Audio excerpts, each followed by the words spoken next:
Dear students, in this lecture we are going to discuss about the first topic of our academic textbook, that is functions.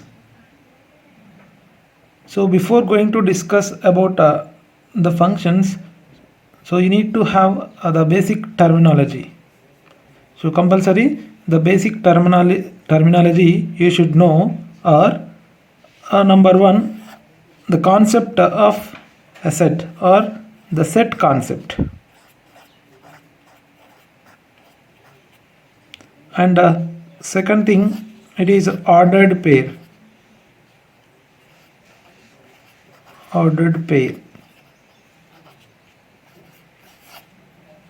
and Cartesian product. Finally, the fourth one, relation. So this is the basic terminology you should know to discuss about the functions. Now, so we'll see one by one. So first, what's set? So here, what is a set? Here, set means a well-defined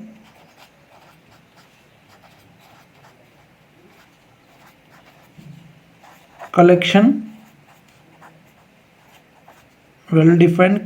of distinct objects.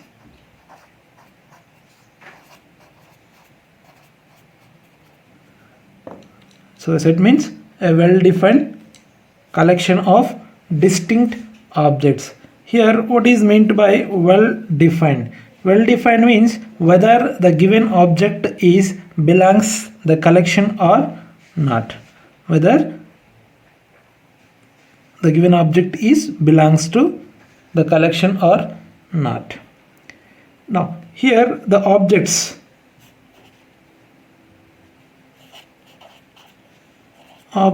of a set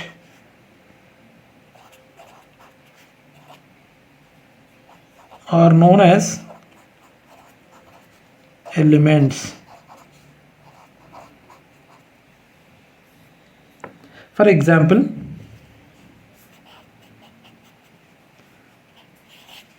so the ovals in the English alphabet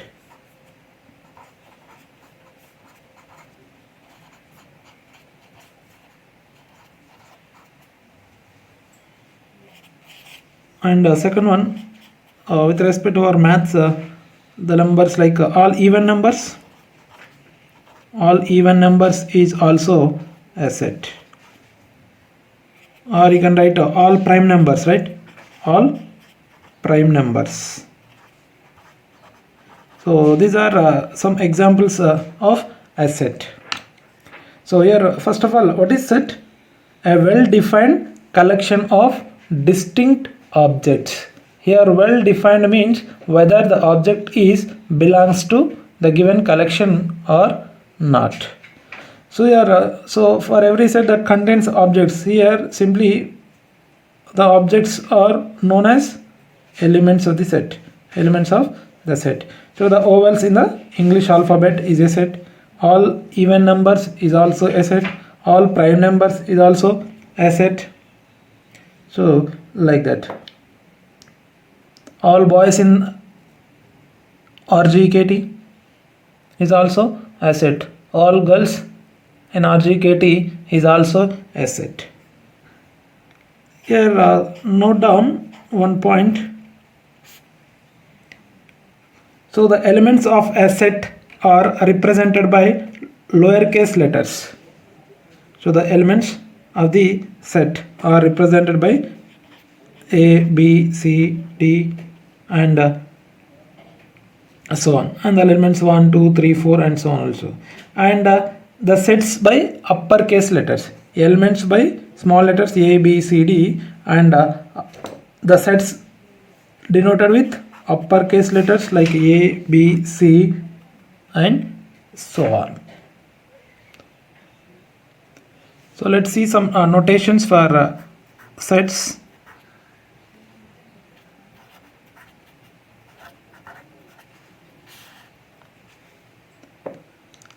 So basically we used this set name, what it is, capital N that indicates set of all natural numbers, and Z means the set of all integers, Q the set of all rational numbers, R the set of all real numbers. So Q means set of rational numbers. So then R is nothing but a real numbers. Real means the combination of rationals and irrationals. So here what is the notation for irrational numbers? That is Q prime. Q prime that indicates only irrational numbers. And so one more thing, that is R plus. Now what is R plus? R plus is the set of all positive real numbers. See here, so we can write these things as N means set of all natural numbers.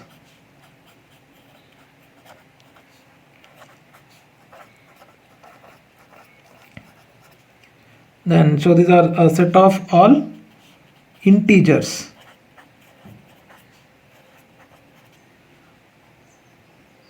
Set of all rational numbers. So these are all basic things. Already we studied about all these notations in the school level. Rational number set, and so these are all set of real numbers.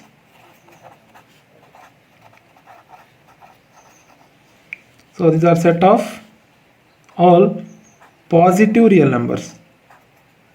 Positive real numbers.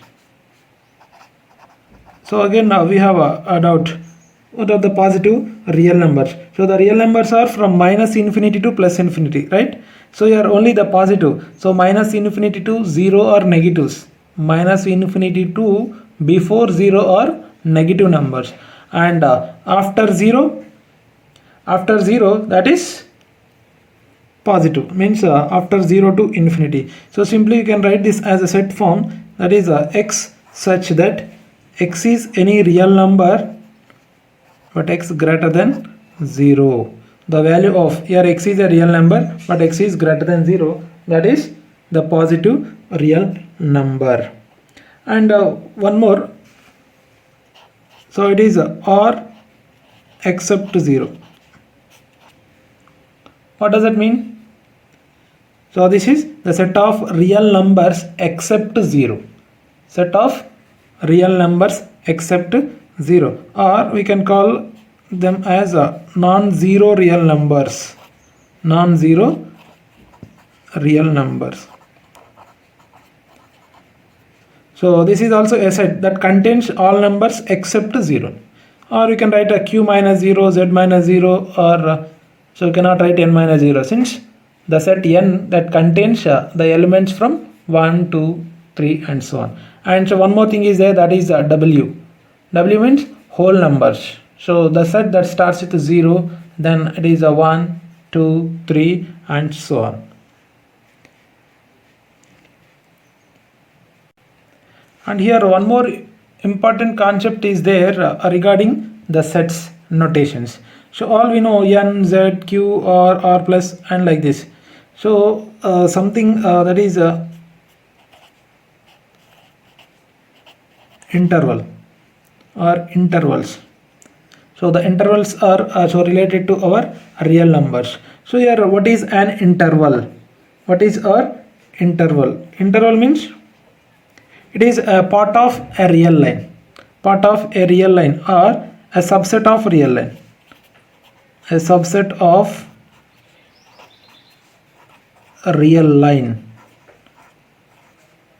is called an interval.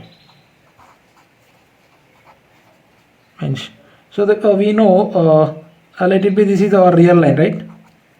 So this starts with minus infinity to plus infinity with base with 0. Now so any part of this real line is known as interval. So for example here I am cutting this, so from 0 to, so let it be here it is 2. So from 0 to 2 it is also an interval. From 0 to infinity also an interval. Minus infinity to plus infinity is also an interval. So here the intervals are of two types. So these are of two types. So let's see one by one. So the intervals are of two types. Now what are they? Number one, finite intervals.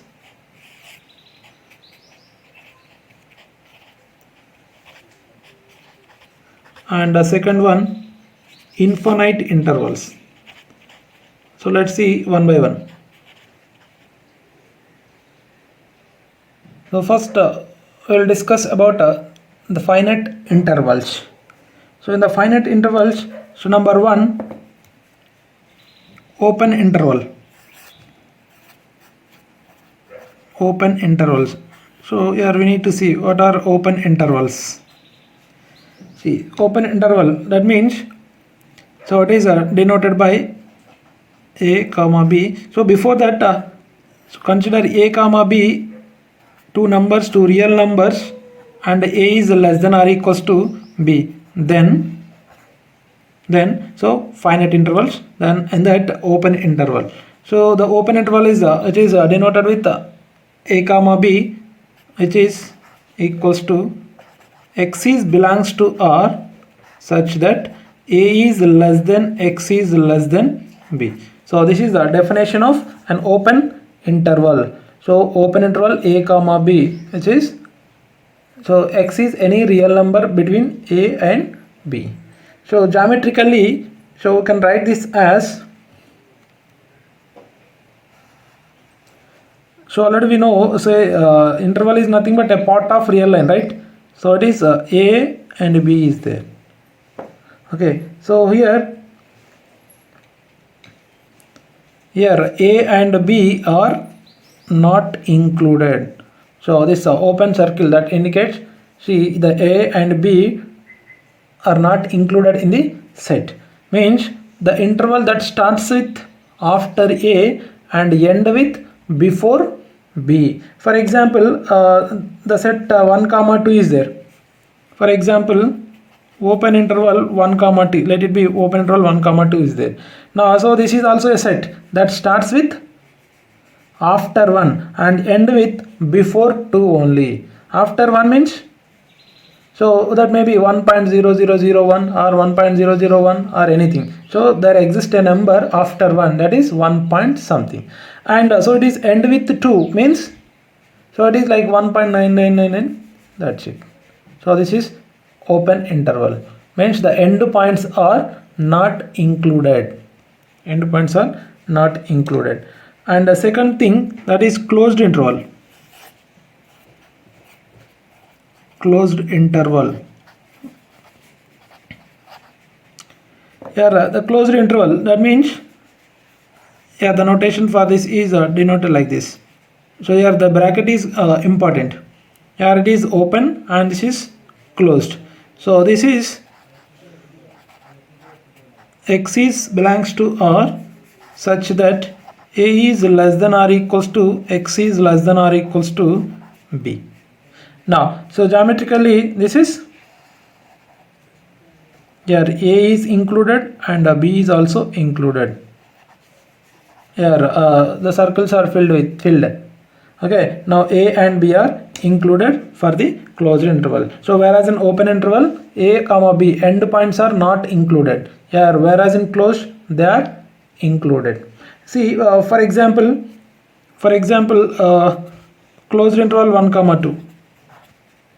Now so this is a set. Then the set which starts with number 1 and end with 2. So starts with exactly 1 and end with exactly 2. Whereas in open interval this starts after 1 and end with before 2. See here the end points are not included. Here the end points are included.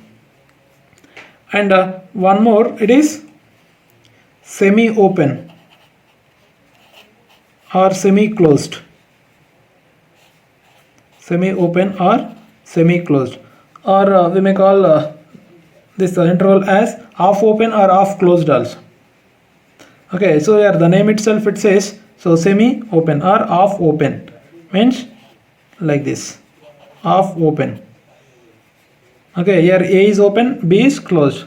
So the bracket itself it says here A is not included and B is included, right? So here we can express this as X is belongs to R such that A is less than X is less than or equals to B. So here you can identify.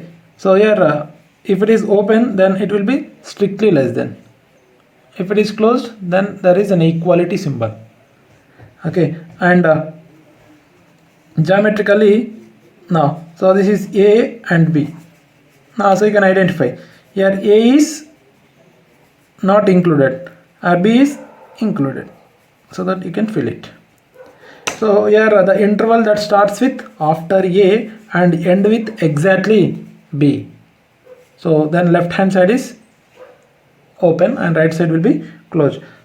Or so we can represent this like this also, half open or half closed, right? So here I am closing this A and open with B.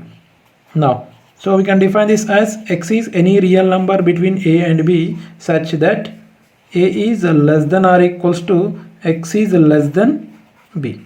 And so geometrically this is A and B. Now you can observe, so which is open and which is closed, or which is included and which one is excluded. Here so this is closed bracket, so that A is included and B is open, so that it is not included. Okay now, so whereas in open intervals the end points are excluded and whereas in closed end points are included, means so this interval, so for example,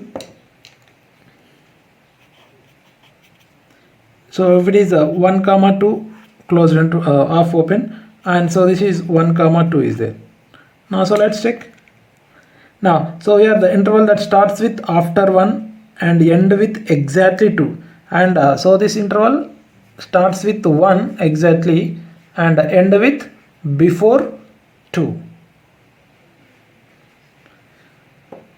Okay, and so say check with some more examples, and so you need to identify whether the end points are included or not.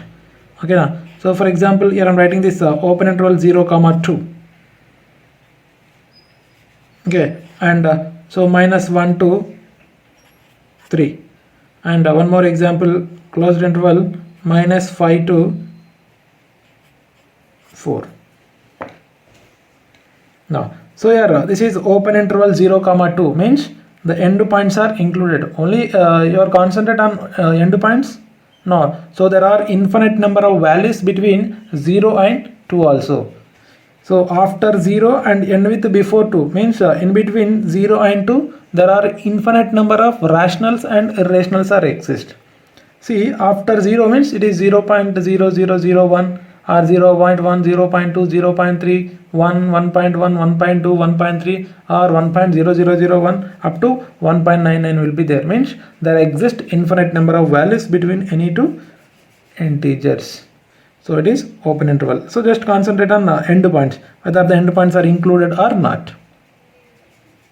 Okay, if it is a closed interval, closed bracket, then the end points are included. Here it is open interval minus 1 comma 3. So therefore this starts with exact after minus 1 and end with before 3. Here what about this? So this is called a semi-closed. So minus 5, say it starts with minus 5 and end with before 4. Now so if it is minus 100 to closed 0, so this is called a closed interval. So it starts with minus 100 exactly and end with 0. So like that. Next type of infinite intervals. Okay, in that the first thing is a race. You know the race that has only one end point. Now so in that next first one,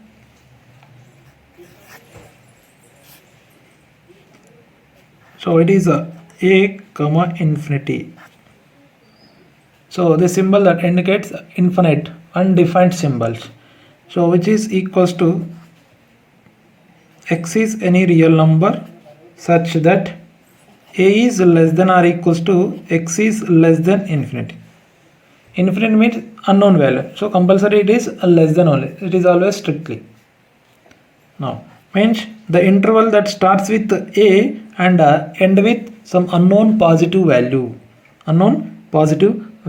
or we can write this as, or we can write it as x is greater than or equals to a also. Okay, so geometrically now here the first point is included and the end point is not included because it is unknown value. See, if we start with some positive number 1 and this is infinity, means 1 2 3 4 and between 1 and 2, between 2 and 3 and so on, then this goes, so that infinity or undefined value is always open.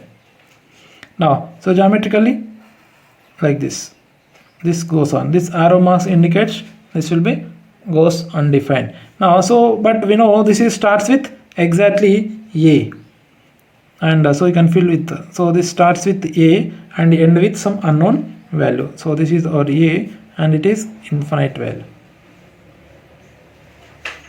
Or similarly we can write open interval also, no problem. So open interval a to infinity.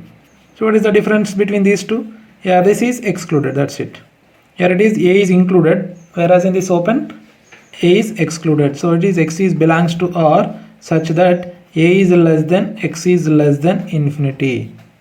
Or you can write this symbol as x is simply greater than a also, no problem. Instead of writing a less than x less than infinity, you can write x is greater than a also. Okay, then so geometrically this is like this. So here a and infinity. So here a is included or excluded, right? So it is excluded because it is an open interval. Therefore the interval that starts with after a end with some unknown positive value. Or we can express two more things like minus infinity to b also. So left note start అవుతుంది, so end with some b value. So this can be written as x is belongs to R such that minus infinity is less than x is less than or equals to b. Or you can write this as, or you can, instead of writing this notation, simply we can write x is less than or equals to b. The value of x is b or less than b. So here we can express, means the arrow mark is on left hand side. Okay, so on real line, so there are two end points like extended points, right side and left side. If it goes right side, then that will be positive infinity. It goes to left hand side, it is negative infinity. Now therefore this is like this, this is a minus infinity, and so it is included or excluded. This is unknown value, then this is included. So this is our b and it is minus infinity, so minus infinity to this value. Or I can write like this, minus infinity to open b also. This is x is belongs to R such that minus infinity is less than x is less than b. Or simply you can write this as x is less than b also. Geometrically this is minus infinity and b, where b is excluded. It is open, right? Concentrate on this symbol, so it is closed means included, it is open. Whereas in the intervals only the difference is open or closed, the end point is included or not. And second thing is here, it is a straight line. Straight line, that means as it is our real lines, or simply we may call this as a real line also. Okay, so the real line that starts with the unknown negative value and end with unknown positive value, means it is, there is no a and b here, so it is simply minus infinity comma plus infinity. Then this means x is any real number, that is minus infinity is less than x is less than infinity. Then so geometrically this goes left side and right side, so there is some origin. So it is from minus infinity to plus infinity. So this real line or straight line that contains all real numbers minus infinity to plus infinity. So these are the infinite intervals. So interval means a part of a real line. Real లైన్లో ఒక పార్ట్నే interval అంటాం. ఇందులో ఏ part cut చేసినా అదొక interval అవుతుంది. So finite intervals and infinite intervals are there. Finite intervals means finite interval is nothing but a line segment. If we cut a line segment from this, it is a finite interval. Rays are straight lines or infinite intervals. So the next term is ordered pair. Here ordered pair, that means let A and B be two sets if the element A belongs to A and small b belongs to B, then the pair A comma B is called an ordered pair.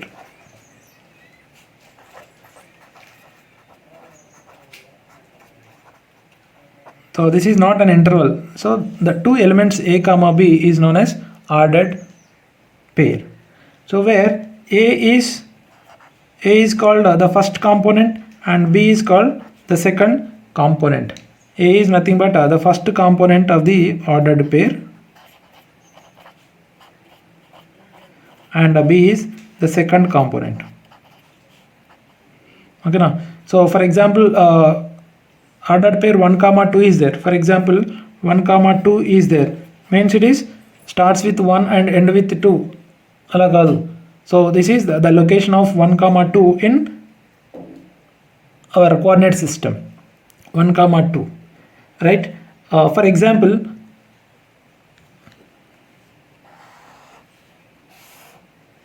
for example 2 comma 3 or 1 comma 2 is there. So the 1 comma 2 that present in here, so it is 1 unit on x-axis and 2 units on the y-axis. So 1 unit on x-axis and 2 units on y-axis. So this is the ordered pair 1 comma 2. And similarly minus 1 comma 2, where it is present? One more example. So it is minus 1 comma 2 is there. So minus 1, so negative 1 units on negative x-axis and 2 units on the positive y-axis. So this is our minus 1. So here it will be minus 1 comma 2. This is the point minus 1 comma 2.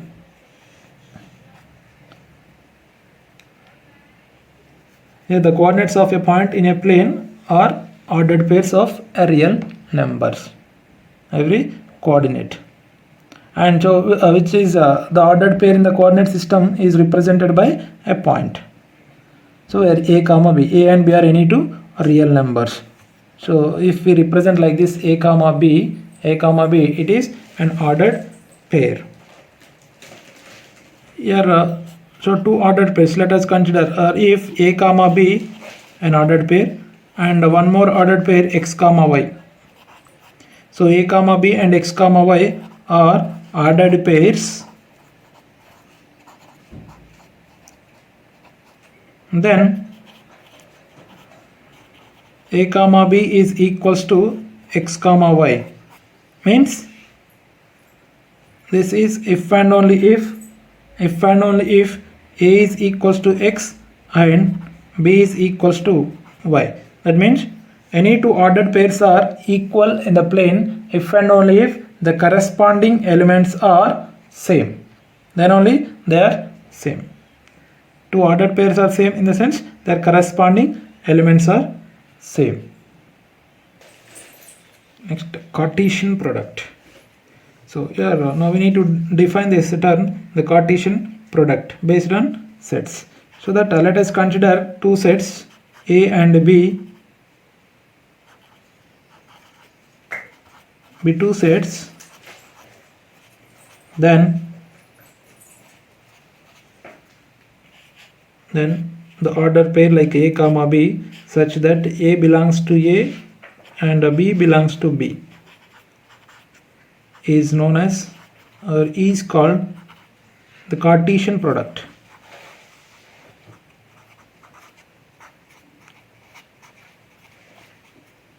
Product of A and B. That means the set that contains all ordered pairs. So simply we can define the Cartesian product as the set of all ordered pairs from A to B. So which is denoted by notation for the Cartesian product of A and B. This is denoted by it is A cross B. This to be read as A cross B, not into, it is A cross B, since A and B are two sets, not numbers, they are sets. Already you know what is set that contains some elements, well defined collection of some objects or elements. So this is the set of all ordered pairs is nothing but a Cartesian product. Set of all ordered pairs from A to B is denoted by A cross B. So let us check or identify the ordered pairs from A to B with an example.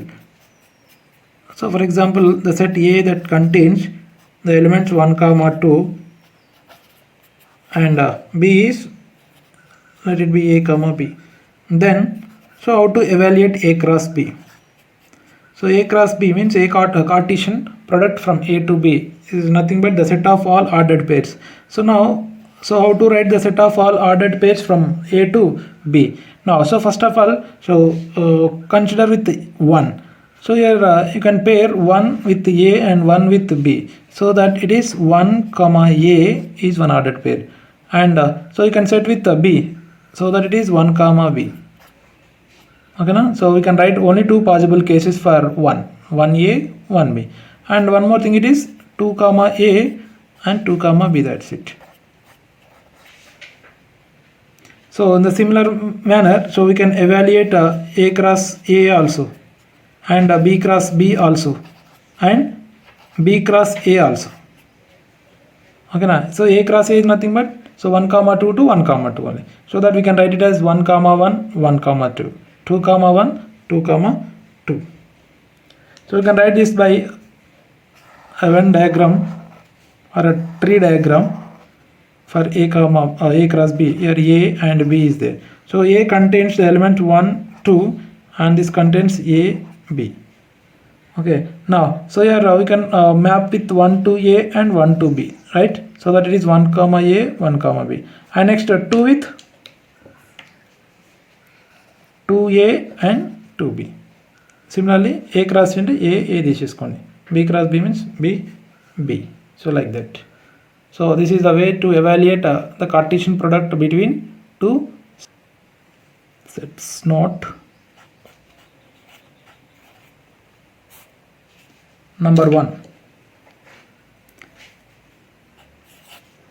If A and B are distinct non-empty sets,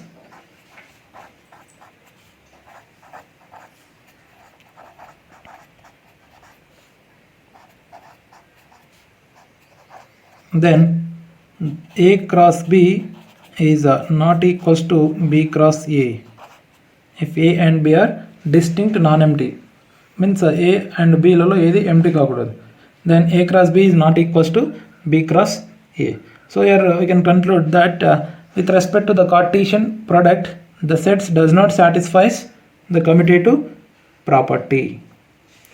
And the second thing, if one of the sets A and B is empty, then A cross B is also empty. If A or B is empty, then A cross B is also empty.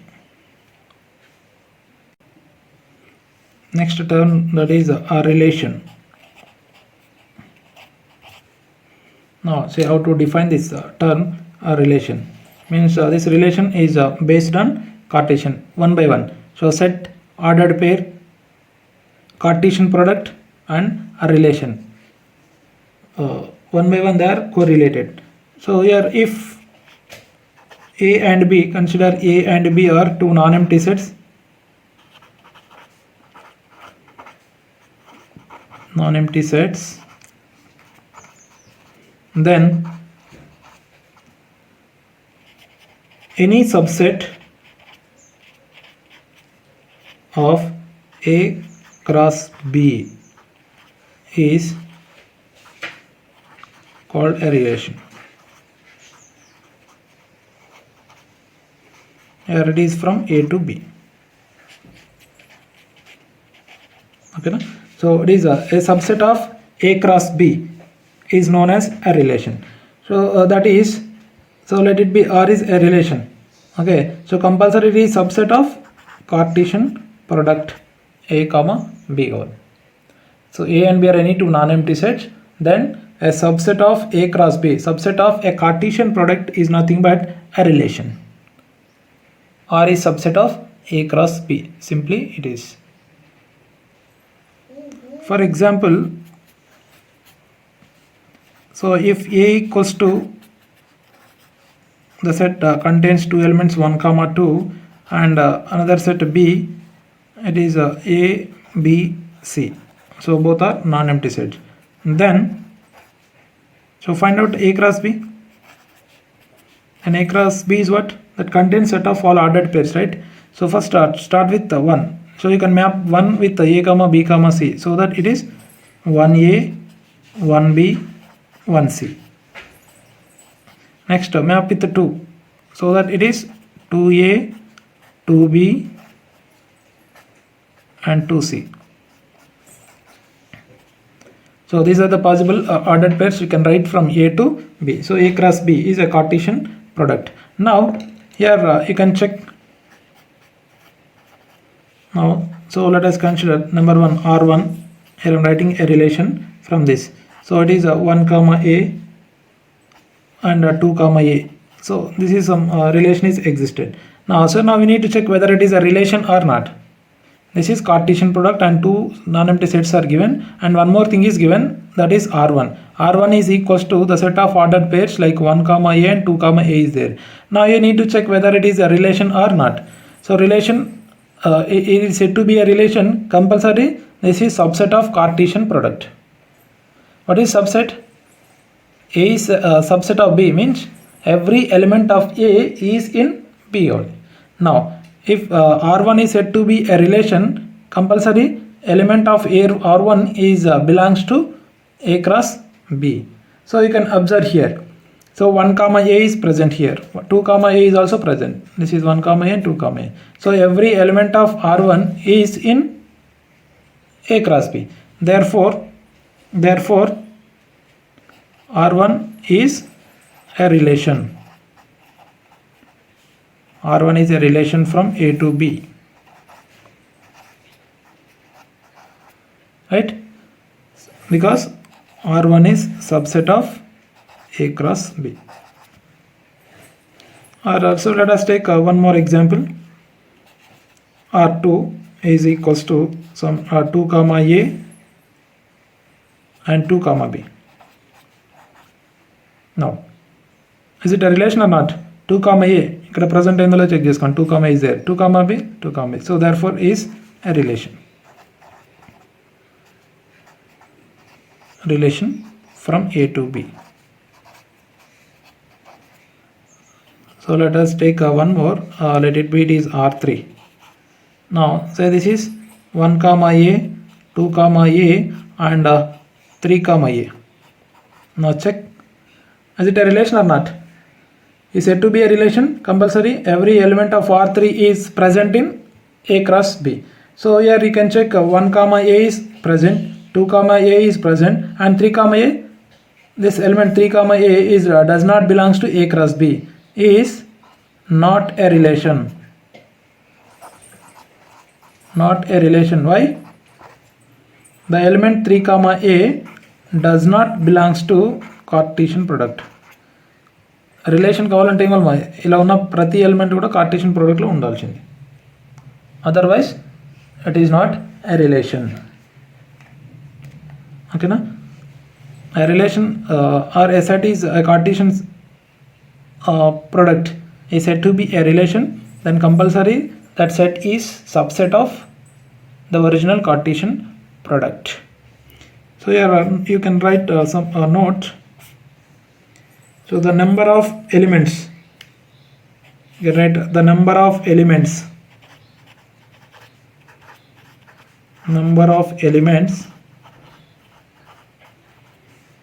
in A cross B. That means n of A cross B and n of A cross B. So the number of ordered pairs in A cross B is equals to n of A into n of B simply. Means the number of elements in A into number of elements in B, it represents the number of ordered pairs in A cross B. And one more, and so by using these two things, number of relations we can create. The number of relations from A to B, number of relations from A to B is nothing but number of subsets of A cross B, right? So you know the number of subsets of a set, that is 2 to the power of elements. So here the number of elements and number of ordered pairs from A to B is nothing but n of A cross B, 2 to the power of n of A cross B, that is 2 to the power of n of A into n of B. So here number of relations from A to B is 2 to the power of n of A into n of B. So the next our function. Yeah, so function which is related with the concept of relation. Simply we can define the function as a special case of a relation. A special case of a relation is known as a function. Special case of a relation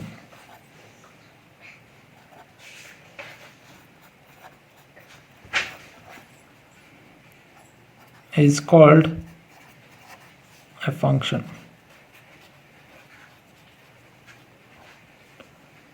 The special case of a relation is known as a function.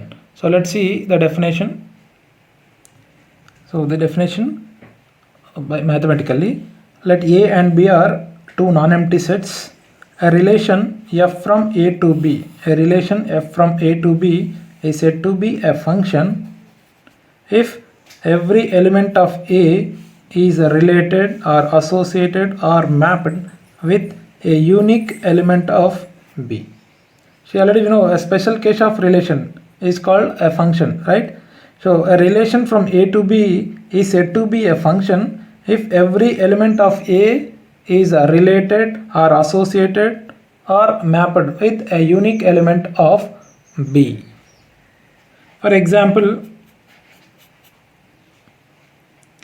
so let us consider two sets A and B. This is A and B. So the set A that contains the elements 1, 2, 3, 4 and B contains the elements A, B, C, right?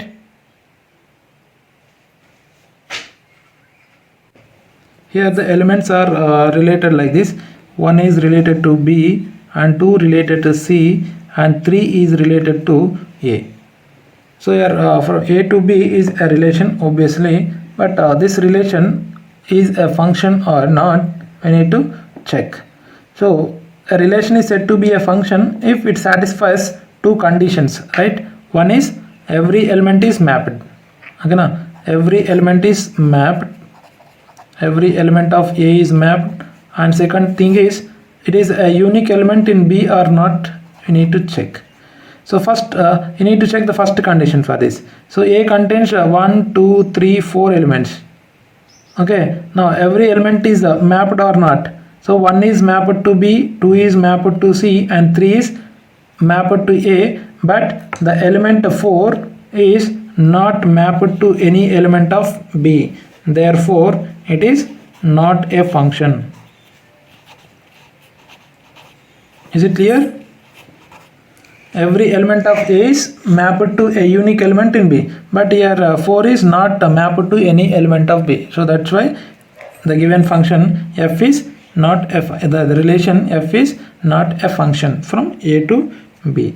So let us consider one more example.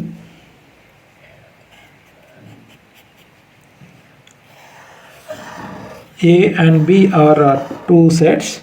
A contains 1, 2, 3, and so the set B contains A, B, C, D. Let it be. So here the mappings are like 1 is mapped to A, and 2 is mapped to C, and 3 is mapped to B, and let it be D. So this is set A and set B.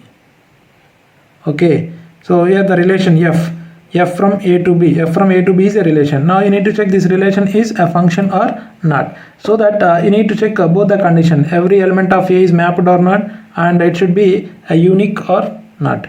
Now first of all, there are three elements in A, right? So A1 is mapped, and 2 is mapped, 3 is also mapped. Okay, now so this satisfies the first condition. Now second condition is what? So those elements are unique, they are unique elements of B or not. So here 1 is uniquely mapped to A, fine. 2 is uniquely mapped to C, but 3 is not uniquely mapped to either B or C. It is mapped to B and D. So therefore this is not a function.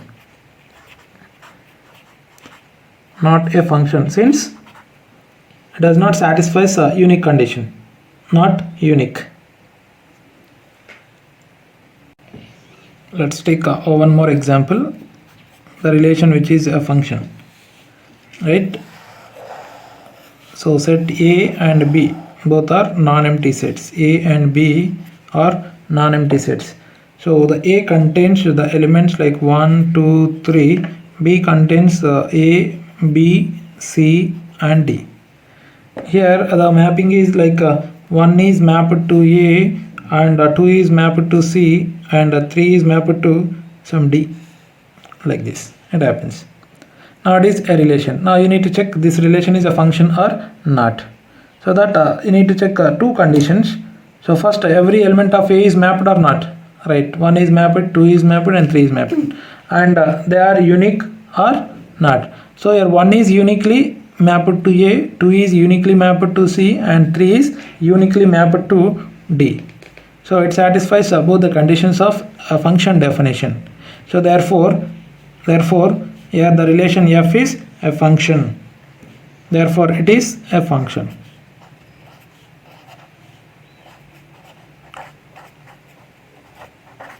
So there is no restriction on this. Only every element of A is mapped. Right? Then so write some notations on the definition of a function. Here a function f from A to B, function from A to B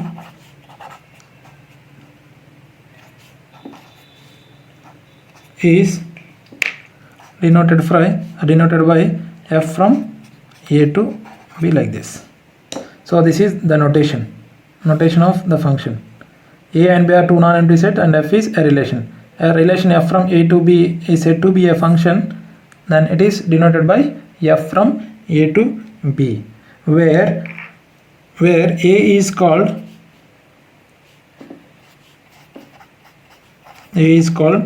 domain of f, and next term B is called codomain.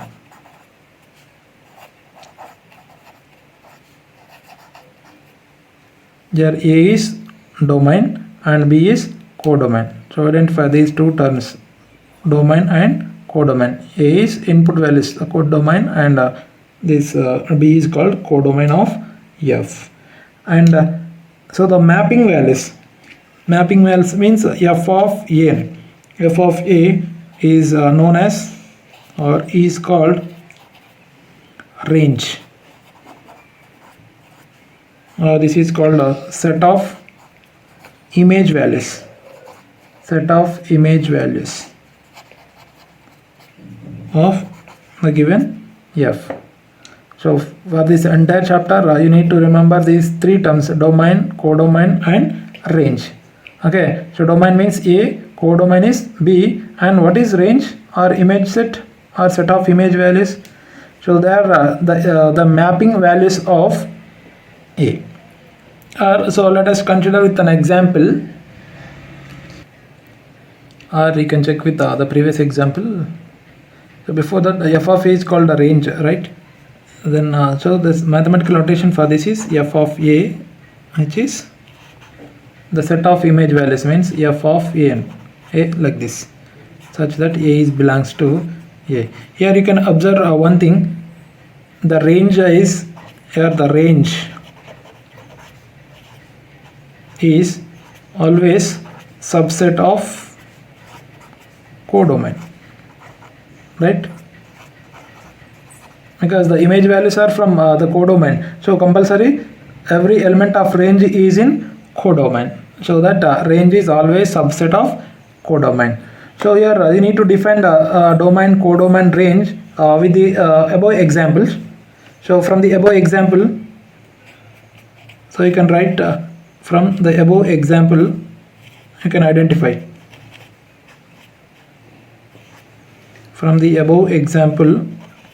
So you can write what is a domain, codomain and range.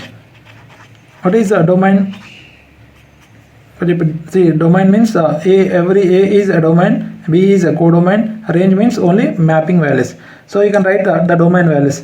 So here the domain, which is equals to the A that contains the elements, means it is 1, 2, 3. This is called the domain. Next, codomain. Codomain means the elements in the set B. Set B means they are A, B, C, D, right? Every element in B. Next, finally, that is a range. Range means only mapping values from A to B. Okay, now also you can observe. So 1 is mapped to A and f of 1 is A. So here the set that contains only A, and 2 is mapped to C and D only. So here B is not mapped to any element of A. So therefore the range that contains only A, C, D.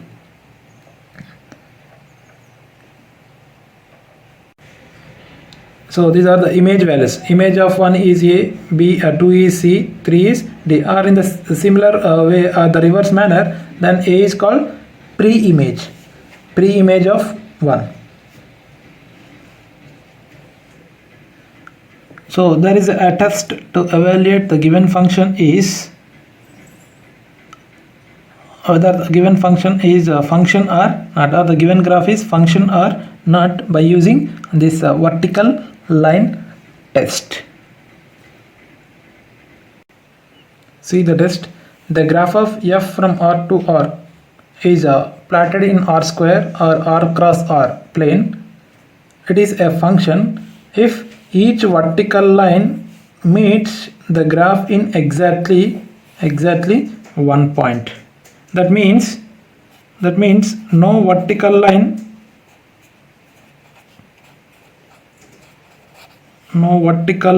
meets the graph more than once.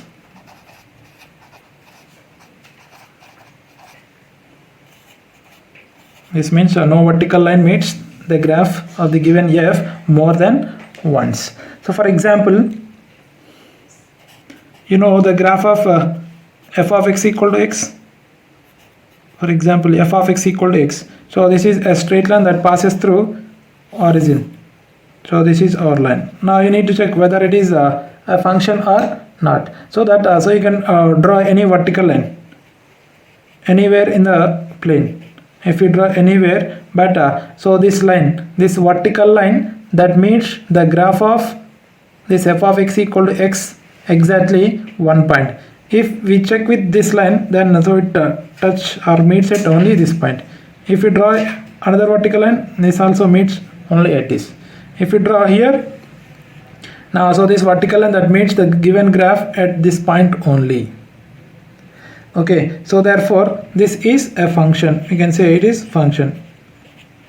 Okay, each vertical line meets the graph of f of x equal to x at exactly one point. And one more.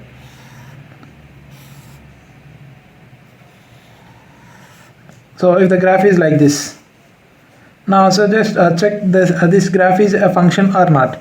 See, if we draw a graph, a line here. Now, so this vertical line that meets the graph of the given function at 2 points, here and here. So therefore it is not a function. This is not a function, since the vertical line that meets the graph in 2 points. Then consider one more example.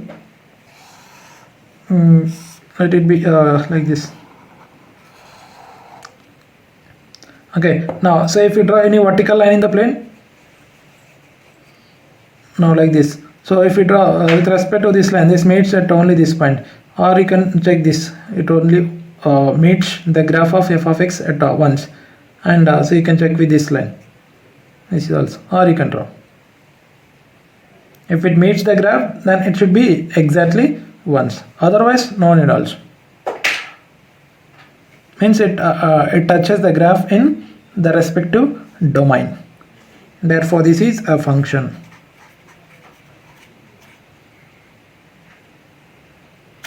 So dear students, I hope you understand the concept or the definition of a function. So we'll see the types of functions in the next lecture. Thank you.